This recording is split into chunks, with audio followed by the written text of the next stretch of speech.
I would remind the Council that all mutants are welcome on Krakoa, even the inconvenient ones. What do we do with them? If I have to behave, everyone does. Today on the Comic Book Report, the Hellions Hardcover collection from Marvel Comics. Stick around and check it out.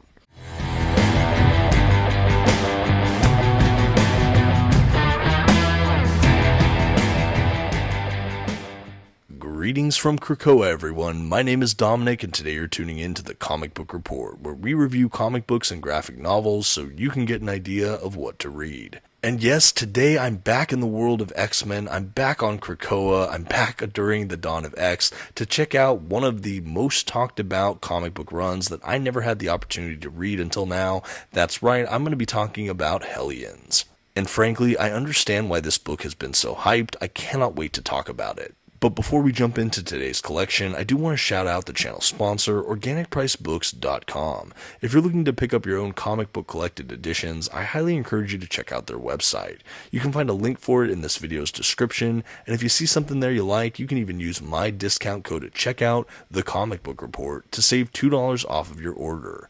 Please note if you use my affiliate link or code to make a purchase, I will earn a small commission, but it's a fantastic way to support the channel. Thank you so much for considering. Now let's get started with today's hardcover review. First, some quick facts about today's collection. The issues in this volume were written by Zeb Wells and illustrated primarily by Steven Segovia and Carmine Carnero. The comics in this volume were first published by Marvel Comics beginning in 2020. The volume itself collects Hellions issues 1 through 18, and finally, this is a nice oversized hardcover edition with glossy print paper stock, a sewn binding, and a total of 512 pages. At this time, I'd like to go ahead and issue a general spoiler warning. I will be flipping through the contents of today's collection and commenting on plot points throughout. You've been advised. Okay, and now here's our first look at that oversized hardcover from Marvel Comics.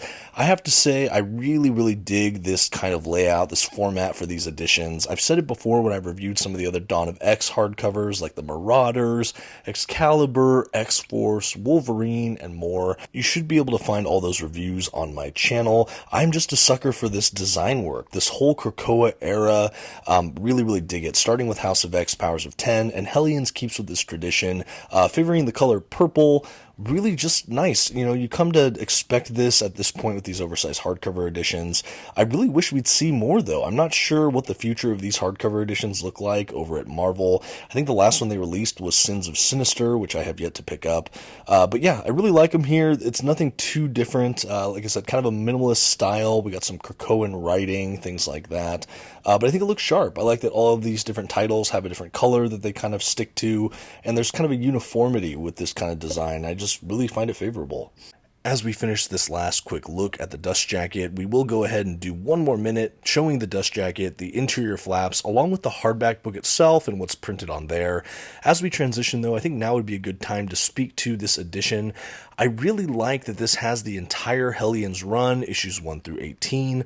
Unlike some of these other oversized hardcovers that were missing the X of Swords tie-in issues for their respective titles, Hellions actually includes both issues of its tie-in in this run.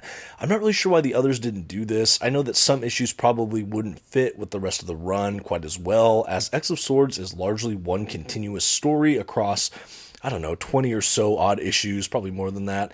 I reviewed that as well on the channel. But what I like about Hellions is that the X of Swords tie-ins kind of feel like just another random oddball mission for the Hellions. Perhaps that's why they included it in this oversized hardcover. But at any rate, I'm really happy they did. You get the full run with this edition. As you've been witnessing as well, the Under the Dust Jacket art is just printed with that same kind of purple color and the Hellions logo throughout it. I'll do a quick spread so you can see everything at a glance. Pretty straightforward, but like I said, pretty comparable to a lot of these other oversized hardcover editions for this Dawn of X Krakoa era. And with that out of the way, let's go ahead and take a quick look at that sewn binding I mentioned earlier. I will say Gutter Loss was not too bad at all with this collection. Everything opened up fairly well. I have no complaints about how it was bound. A really nice hardcover edition. Like I said, it's over 500 pages. They're not calling it an omnibus, but honestly, if they threw a couple extras in, they probably could have gotten away with calling it one if they'd liked. Okay, and with all of the exteriors and the binding looked at, we can finally jump into the collection proper. We have some end pages, title page, publication information, and before long, we basically are off to the races with Hellions. We have a quick little prologue, a couple pages or two of Havok basically losing control on some humans on a mission, and that leads right into the issue 1 of Hellions. Like all the other editions like this, we have kind of a purpled version of the cover with the issue number. You have the covers reproduced at the back of the book. Like I said, this is pretty common with the rest of the oversized hardcovers in this collection. So we do have the issues punctuated by these kind of pages. I would have liked to also see just the full cover, normal colored, right in line with the text, but I do think that this is a fun way to do it. You have everything numbered, so you know where you're at. You still get to see the color, even though it has an overlay of that purple, and you have it reproduced at the back. So I guess you do get a pretty good spread there. But yeah, we're off to the races with Hellions. What is Hellions? Basically, this occurs after the events of House of X Powers of 10. So all of Marvel's mutants are on this nation state of Krakoa. They've kind of invented this way to keep themselves alive or resurrected should they have died. And in this place, they've kind of granted general amnesty to all mutants, regardless of their past, as long as they toe the line and obey the rules. With that in mind, though, there are some that don't really fit into the mold quite as well. Some dangerous or violence or kind of uncontrolled mutants. And the council, the ruling council of Krakoa, is trying to decide what to do with them. Do they get rid of them? Do they punish them? How do you deal with the tenets of Krakoa and kind of giving everyone a chance when you have people that are kind of by their nature a little bit more violent or intense? And in comes Mr. Sinister with a proposition to basically give them to him to do really dangerous and violent missions. It's almost like a Suicide Squad. It's kind of like that mixed with like X-Force. Like X-Force is sort of the violent black ops for Krakoa, kind of the security force. The way they pitch the idea of the Hellions team in this is almost like violence therapy. Like these mutants need to vent and let out these urges, and the only way to do that is to channel them into something constructive, like really dangerous missions. And because a lot of these mutants can be resurrected, there shouldn't be really a downside, air quotes. And we have Mr. Sinister being on that Council of Krakoa, and he basically says, give them to me, I'll make a team out of them, essentially. And everyone's pretty nervous about this. All of the kind of Hellions applicants, or not applicants, but the people that are going to get thrown onto the Hellions are sort of before the council, and we find Havok is among them, who's ordinarily a hero, but something's going on where he's losing control of himself a bit and unleashing his devastating power. So instead of a punishment exactly, he gets thrown on this team with the rest of them. People like Grey Crow and Wild Child and this empath guy. And it's a really dysfunctional, interesting team. And we find that Scott Summers is trying to embed Quanon, psylocke, basically, onto this team as sort of a functional field lead. Even though Mr. Sinister is over all of them, we have psylocke there to kind of oversee the team in general. And they get dispatched on these insane missions where there's a lot of violence and, they don't always come back alive. And you have the feeling the whole time that Mr. Sinister is kind of orchestrating a grander plot with all of this, and he's using these people as his kind of pawns or guinea pigs. We have this feeling, too, as we go on, that something's going on with Psylocke. Why is she on this team other than at Scott's behest? Maybe, there's a reason Mr. Sinister is allowing Psylocke there. Maybe he has something on her. We get a little bit more of that revealed as we go, and we really follow this group of characters. And like I said, this is kind of the Suicide Squad, or sort of the misfit team, and a lot of these characters have shown up throughout different times in X-Men or X-related lore. Some of them often portrayed as villains, and I just think it's overall really interesting, and I think that it's fun to see this group. Like I said, it's kind of like X-Men's Suicide Squad, and it's fun to see how they function. I think that this book has a lot of zany kind of humor throughout it as well. I think that there's really some fun moments, especially with Mr. Sinister. He's really goofy, but kind of insidious in this edition, but I like seeing it. And there's a playfulness to this group as well. They are super violent, but there is this kind of camaraderie, and there's a lot of jokes. There is some feels. Sometimes it gets pretty heavy, but overall it's a fun read. I think that this did have the parental warning, kind of more mature content warning, and there's a reason for that. We have the character early on of Madeline Pryor, the Goblin Queen, return. When basically Mr. Sinister on their first mission, he dispatches them to his abandoned clone farm underground. This huge facility is overrun by his old kind of marauders and all of these really gnarly characters, and we have basically a clone of the Goblin Queen. And her costume is already kind of risque, which might be part of the parental warning, but I think the majority is probably due to the violence in this book. It's pretty extreme sometimes. I would put it on par with like X-Force, so maybe not too crazy for most of the reading audience, but I get why that content warning is there. So at any rate, like I said, that first arc, we have the return of the Goblin Queen, and, this whole mission goes pretty sideways, and by the end, we have Havok kind of blowing up the whole facility, but it's largely considered a success. The Hellions are in good spirits afterwards for the most part, but this does have Havok lobbying to bring Madeline Pryor back, believing she's part of kind of that amnesty and the resurrection protocols, but it's a bit more political than that because she was a really big supervillain, and because she's maybe or maybe not just a clone of Jean Grey in the first place. Is she her own distinct entity? And it really implies that Havok had a past relationship with her. I have not read all of X-Men, so I'm assuming this happened some point in the history, but you could see he's quite smitten with the Goblin Queen in that first arc. So anyway, after that, we transition over, and it's not too long before we have the X of Swords tie-ins. What I really liked about how they approached it, I mentioned it a bit earlier, is that these feel like one-off missions or a two-issue mission for the Hellions, rather than part of the big crossover. And yet, when you read it in X of Swords, it fits in as well.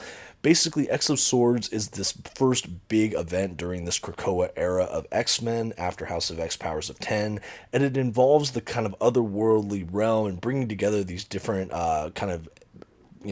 versions of mutants, the kind of ancient mutants and then the current day mutants. And there's this tournament that's basically orchestrated by Saturni and Otherworld. And the first half of that event is these champions, 5 for Krakoa and I think 5 for Arakko, 5 or 10, I don't remember.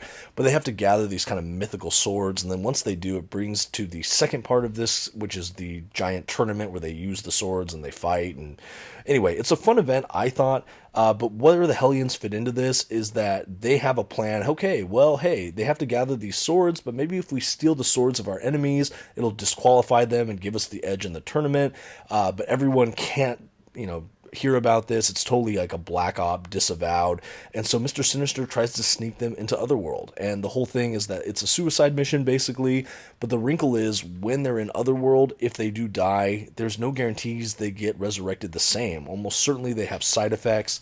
And we find out once they're there that Mr. Sinister actually has this whole plan where he's actually just trying to steal mutant DNA from some of these ancient, powerful mutants to use for his different kind of cloning and kind of gene work for all of these mutants. So he's really just selfishly motivated. That's a really recurrent theme throughout this. But yet the team goes into Otherworld, and we have this kind of fun fantasy misadventure. Ultimately, it leads to this ultimate showdown in a really violent battle. And essentially a couple of their mutants get killed in this region of Otherworld, and the rest of them make it back through to Krakoa, only to be killed by Mr. Sinister himself, so that when they get resurrected, no one will have the memory of him betraying them, and he'll be able to take the samples of these mutants, and his team won't know anything the wiser. It's a really ingenious plan, but when they get resurrected, we also have the resurrection of the 2 mutants who died in Otherworld, and they basically come back like super steroided out. Actually 3 mutants were like that. And so they're super strong, super aggressive. Their mutants' abilities kind of went into overdrive. So that was kind of a fun wrinkle to add to the team.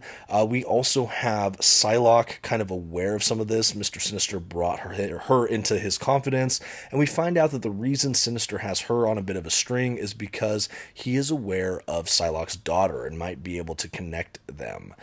So that's kind of a wrinkle as well, and it's very tragic, and we really have kind of that heart piece attached to Quanon Psylocke throughout most of this run. We see why she's motivated, but she's keeping this big secret from the rest of her team and serving someone very despicable in the person of Mr. Sinister.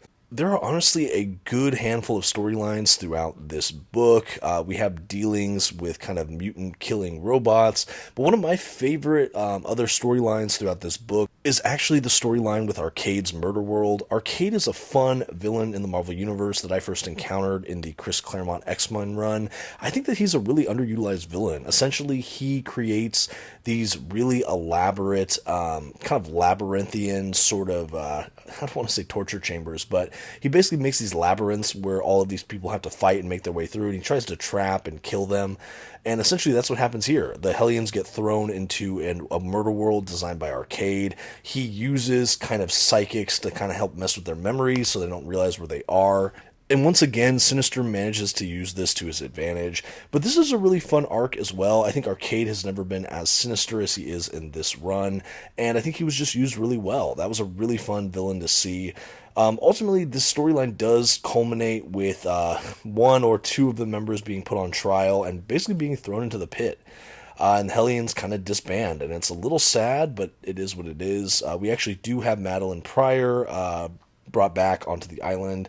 And we have a kind of, pretty satisfying conclusion to this run. Honestly, it left me wanting more. I think this is a series I could have kept reading more or less indefinitely, but I'm glad it didn't overstay its welcome. I think Zeb Wells produced a very fun series here, just under 20 issues, I think 18, and I love that we get it all in this one hardcover edition. As far as the art goes, it has that kind of modern polish a lot of these Krakoa era books seem to have, but I do think it's striking and interesting, and because this book is so action-packed, I really like the visuals we got throughout it. I think it was just really well done, and because this book also has a lot of humor and comedy in the midst of all that violence, I think that the character models and the body language and the facial expressions, everything just really helps sell the overall storytelling and vision quite well. I wasn't as familiar with these artists in particular, but honestly, after this, they're ones to look out for. I really did like the art. And it still felt like it had a visual continuity with most of the rest of these Dawn of X books, which I really appreciate. I think for me, something that sets aside Hellions as well is that it's great to have a standalone run that after House of X Powers of 10, you can read this book by itself. And honestly, even if you didn't read House of X Powers of 10, but you know the bare bones basics of the fact that the mutants have their own nation state and they're able to kind of resurrect themselves, you could pretty much just enjoy this from issue 1. It feels like still part of Krakoa and yet its own thing, going on all its own missions, having all of its own motivations and things in the persons of Sinister and everyone on the team, that you feel pretty self-contained as well. I think it has its cake and eats it too, as far as feeling like a Krakoa X-Men book, but also doing enough of its own thing that it could be read as a standalone. This was a title that was recommended to me often by whenever I brought up Dawn of X or this Krakoa era. So many people would just comment, "Oh, have you read Hellions? Check out Hellions. Hellions is great." And I put it off for a long time, but I finally picked up this edition, and honestly, I'm really happy I did. This was a really great read. It was easily part of my favorite of Dawn of X's era. I put it up there in maybe the top 3 or 4 titles during this time, and yeah, I just really dug it. Oh, something else I should mention as well, it does have the Hellfire Gala issue that ties into that event as well, that little mini event. That was not one I preferred. I did review that on the channel as well. It's like the first big kind of formal event that happens on Krakoa. No, not like an actual comic book event, but like a ball, a gala, where everyone kind of dresses up. And this issue, again, like the X of Swords tie-in, I feel like without reading Hellfire Gala, you can still enjoy it. You don't feel confused. But yet, it felt like it has its own things. We had an advancement of a lot of the characters, and I'm just really happy they included it in this edition. Like I said, I really think the others could have learned something from this, which is just include all the issues. If you're going to do it, don't leave the ones out. But I assume they had to sell X of Swords. They had to sell some of those other books. But yeah, this has it all, and I really appreciate it. I also think, along with titles like X-Force and Wolverine, these are definitely the more adult releases during the Krakoa era. I think X-Men is probably smack in the middle, and I think that there are a couple titles that are maybe more accessible to younger audiences. Not that younger audiences couldn't enjoy this, but like I said, with the violence and kind of some of the character modeling, it just, it's good to have that advisory for people that are looking for something a little bit more kid-friendly. This might not be my first choice, but ultimately, reader discretion advised. Something else I might vocalize too in this video is how important is this in the canon of Krakoa era books. I know the way that they've been collecting these editions so far at the time of the recording. So far we've only had one omnibus, and that was the Jonathan Hickman X-Men omnibus, which only included his main issues on his X-Men title. We didn't get Inferno, we didn't get House of X Powers of 10, we didn't even get the X of Swords issues. It was just kind of all the other issues. So a lot of people felt like that omnibus was inherently flawed. I do agree that it felt incomplete. It's still a fun run, but I think a lot of people are kind of struggling to say, okay, well, how many of these books do I actually need to pick up to get that overall Krakoa story?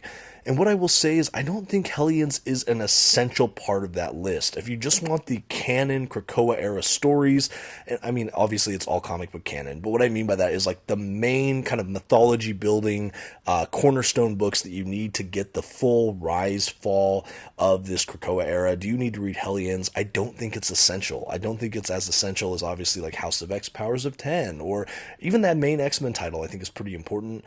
But I think Hellions, it just feels like it's off to its own adventures. I think one of the biggest pieces here that's important for the Krakoa era of storytelling is everything we get about Mr. Sinister. Obviously, he becomes more prevalent in the world of Krakoa, so having him involved so much in this title, I think his presence really makes the best argument for how this could be key for Krakoa era storytelling. And even though I would consider this overall non-essential to enjoy the Krakoa story arc, I do think it's a great read. Like I said, it's one of the better Dawn of X titles, and I do think that it's a great standalone series that's still tied into all the ongoing happenings of Krakoa. So I would recommend this to people that want to get kind of the breadth of what's going on during this era of X-Men and X-adjacent books, but I don't know that I'd say it's essential reading for those that just want the main meat story of what's happening with Krakoa. So I just wanted to make that note. Some might disagree with me, but I would not put this on the essentials list where I'd put things like House of X Powers of 10, Inferno, X Lives and Deaths of Wolverine, things like that. But yeah, I still think it's worthwhile. I'm so happy I picked it up.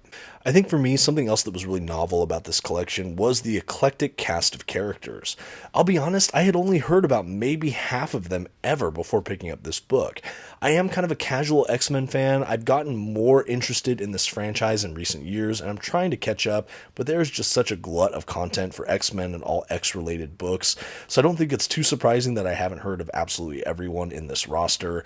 But I think even those that are familiar with these characters, you get to see them in a new way. You get to go a little bit deeper with pretty much everyone on the list. I think that there are some standouts as far as the characters in this book. I think that Psylocke certainly gets a lot of playtime. I would say as well Mr. Sinister, Havok, maybe Grey Crow. But again, everyone is utilized pretty well, and it was just really fun. I like this kind of dysfunctional team book. I like that everything wasn't squeaky clean. I like that it didn't take itself too seriously and had a lot of humor, but I like that that didn't compromise the action sequences or when they went for heavier drama. I think that Zeb Wells was able to balance all of this exceedingly well, and I was really impressed at the nuanced tone and feel of this overall book.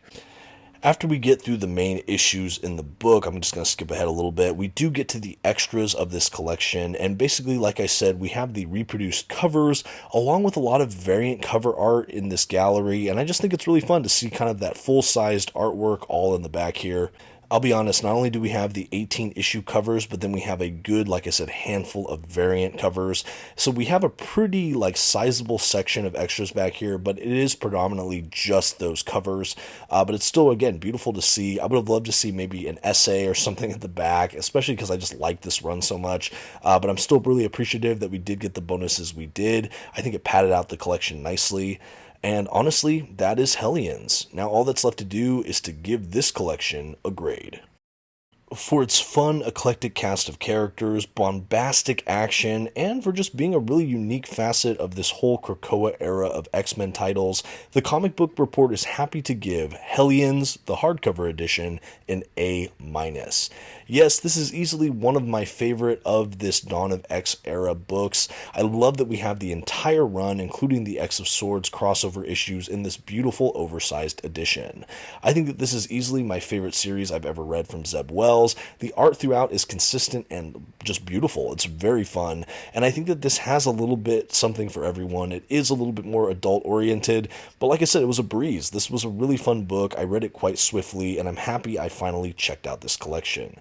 But let me know what you think. Have you read Hellions? Are there other X-Men titles recently I haven't reviewed that you think I should check out? Let me know all of that in the comments below, and until next time, this has been the Comic Book Report. Please don't forget to leave this video a like, that comment we talked about, and maybe check out another video on your way out. Thanks, and have a good one.